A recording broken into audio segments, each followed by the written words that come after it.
Hola, buenos días, qué bueno estar aquí presente de nuevo con ustedes, transmitiendo desde Teleuniverso, Santiago, República Dominicana.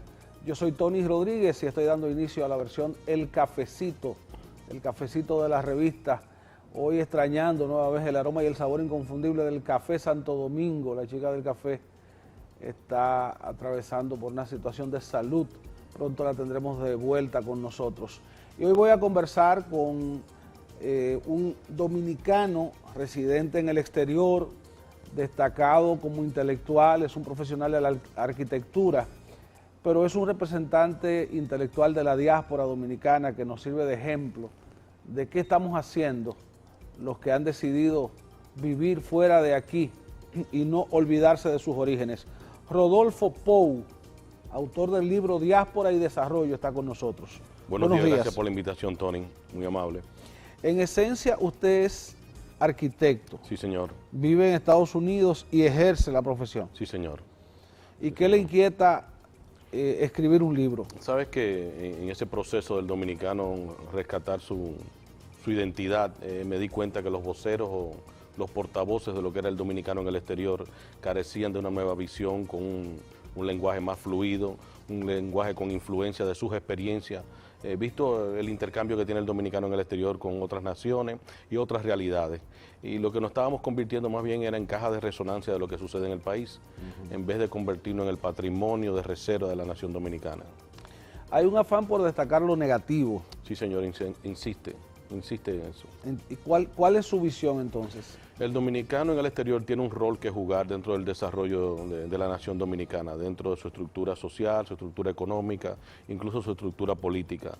Pero tenía que definir y tiene todavía que definir cuál es su rol dentro de ella.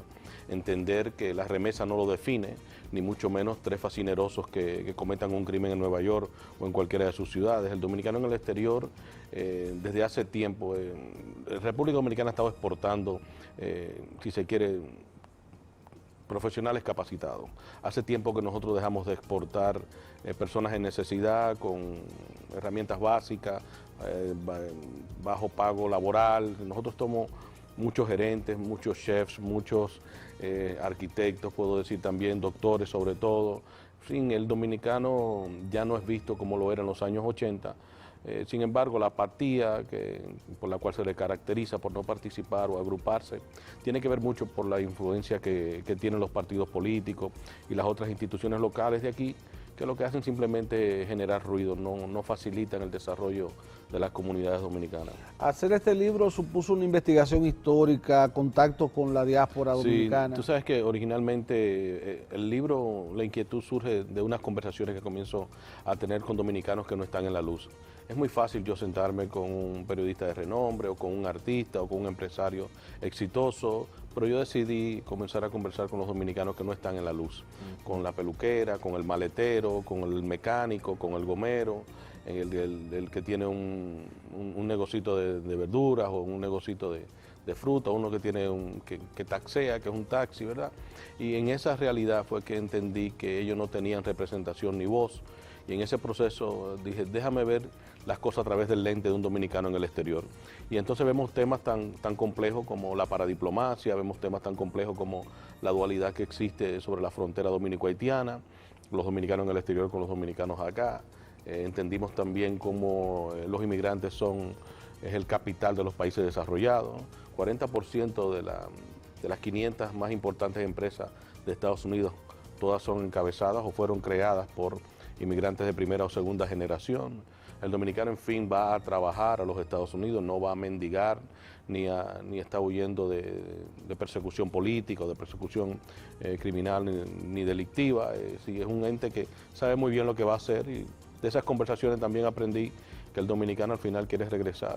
La única razón... ¿Hay un deseo de regresar? Sí, 100%. No hay yo pensé que la tendencia era a enraizarse en Estados Unidos. No, incluso lo demuestra el hecho de que no tenemos representación política comparativa. Para darte un ejemplo, el estado de la Florida tiene 200.000 dominicanos.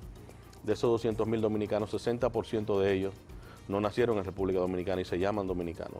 Le preguntas primera, segunda generación, ¿de dónde tú eres? El caso de Romeo Santos, el caso de Alex Rodríguez. Exactamente. Y muchos otros. Sí, que se autoidentifican como dominicanos, pero en verdad no nacieron aquí. Y resulta que un estado donde tiene 200.000 dominicanos, más de 400 alcaldías, no sé cuántos regidores, superando los 2.500 regidores, plazas legislativas, en 5.000, si se quiere, posiciones que pueden ser electivas para elegir un representante, el dominicano apenas tiene una. En 5.000 solamente tiene un representante electo. Y no fue electa por la comunidad dominicana, sino que fue electa por el sector en el que vive, que es muy reducido y manejó una plataforma que le fue de su conveniencia. No les resto mérito a eso. Lo que sí que el dominicano en la diáspora ni vota allá ni vota aquí. En su afán de querer regresar, no asienta raíces, sino es parte de la membrana de los Estados Unidos. Por ende, no posee capital político. Recientemente hubo una campaña negativa en contra del turismo dominicano. Sí.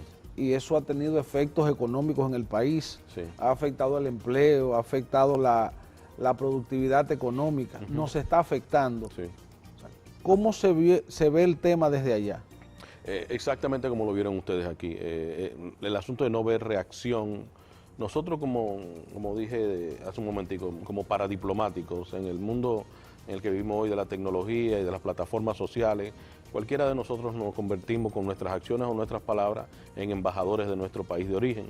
Y en ese hubiese sido el mejor momento donde los dominicanos en el exterior podían accionar a través de un discurso unificado, pero no surgió. Lo que hacía era, eso no es lo que está pasando, es decir, no había una línea. Cuando uno posee, cuando la industria principal de una nación se ve afectada por, vamos a decir, por fuerzas externas, para llamarle de esa forma, tiene que tener una reacción. Ya no es, el turismo para nosotros no es un juego ya, es la base de la economía dominicana, esa y la remesa. Y qué mejor forma de haber involucrado al dominicano en el exterior como un paradiplomático para contrarrestar esas posiciones. Ya, ¿qué tenemos en Estados Unidos en términos de esa comunidad dominicana que se destaca laboralmente, profesionalmente, a nivel de estudios, a nivel de investigaciones?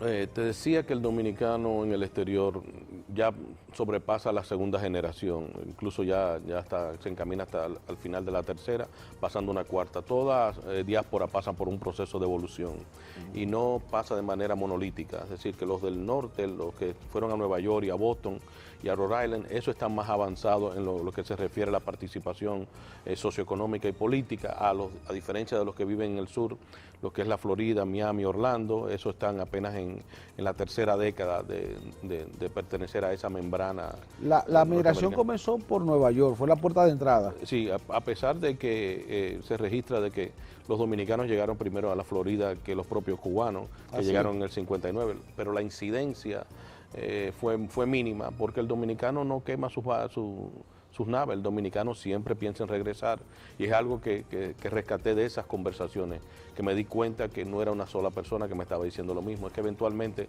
todos quieren regresar. La gran diáspora comienza a partir de los años 60, después de la muerte de Trujillo. Pero antes que esa sería entonces la primera generación de dominicanos. No, podemos decir que sí, porque es lo que deciden quedarse finalmente, ¿verdad? Y eso, como toda diáspora, surgen por tres, o los que emigran, surgen por tres componentes básicos. Uno, necesidad económica, otra es persecución política y finalmente la otra es la educación o la ampliación de su conocimiento o sus finanzas a través de una inversión. Así es que surgen todas las diásporas. Las primeras, claro, las judías, que fue por persecución, esas anduvieron por milenios alrededor del planeta, pero la dominicana sí llega en los años 60, se establece, y no es hasta la tercera generación, perdón, hasta la tercera década que ellas comienzan a participar en los estamentos oficiales, a inscribirse en la policía, a ser parte del tren gubernamental y ser parte del crecimiento de esa sociedad local. ¿A qué sector está dirigido este libro y dónde está disponible ahora mismo? Está disponible en la biblioteca de UTESA, al igual que está disponible la podemos encontrar también en Amazon. Ya. Esta noche lo vamos a presentar a las 7 de la noche en el salón, en el auditorio Manuel Arsenio Ureña. Vamos a tener una conversación, vamos a hablar Eso un poco es en UTESA, esta noche, señor, a partir de las 8. A partir de las 7 de la noche. ¿A las 7? Sí, señor. Están todos invitados. Ya, y los estudiantes, digamos, que vayan a esa actividad y las personas invitadas. Sí, bueno, eso abarca desde temas políticos, sociales, económicos, culturales, habla del tema de migración, habla del tema de participación, y cuando me refiero al tema político no lo reduzco al componente local, sino al punto de vista de migración que puede tener el presidente Trump en favor o en contra de una u otra población en los Estados Unidos. Pero también hay un componente muy personal, hablo del emigrante que me trajo, de esa persona, porque todo dominicano, toda persona que vive en un país extranjero, fue llevado a ese país por otra persona, o motivado o llevado. Y en fin, el último escrito, el último ensayo que tengo en el libro, fija una historia de la persona que me llevó a Estados Unidos. Ya una última pregunta, ¿ha tenido algún tipo de impacto, de incidencia en la comunidad estadounidense? Sí, totalmente. Acabo de presentar el libro en el Capitolio de Rhode Island la semana pasada, y dentro de una semana estaremos presentándolo en la Feria Internacional del Libro de Miami, que es la más grande de los Estados Unidos. Y ahí estamos, no con una casetilla, estamos en programa para hablar sobre el libro y fijar, como he dicho anteriormente, un nuevo discurso para aquellas diásporas que ahora se ven identificadas en querer tener autores como yo, en este caso, hablar de sus diásporas. Es decir, escribe sobre los temas que nos interesen a través del lente de una persona que ha sido influenciada por otras experiencias y otras culturas. Bueno, en busca de una identidad del dominicano en Estados Unidos, su presencia, su aporte como comunidad, el lado positivo, que es mucho más grande que el lado negativo, que es una minoría ruidosa la que muchas veces nos mal representa en el exterior. Rodolfo Pou es un dominicano que emigró a Estados Unidos y ha decidido dar la cara en nombre de esa gran comunidad dominicana que es mucho más que remesas. Así es. Como usted ha dicho. Hoy a las 7 de la noche en el auditorio de UTESA en Santiago estará Rodolfo Pou y la presentación de su libro Diáspora y Desarrollo. Muchas gracias por estar aquí. Muchas gracias, Tony. Un placer tenerte. Seguimos en el cafecito.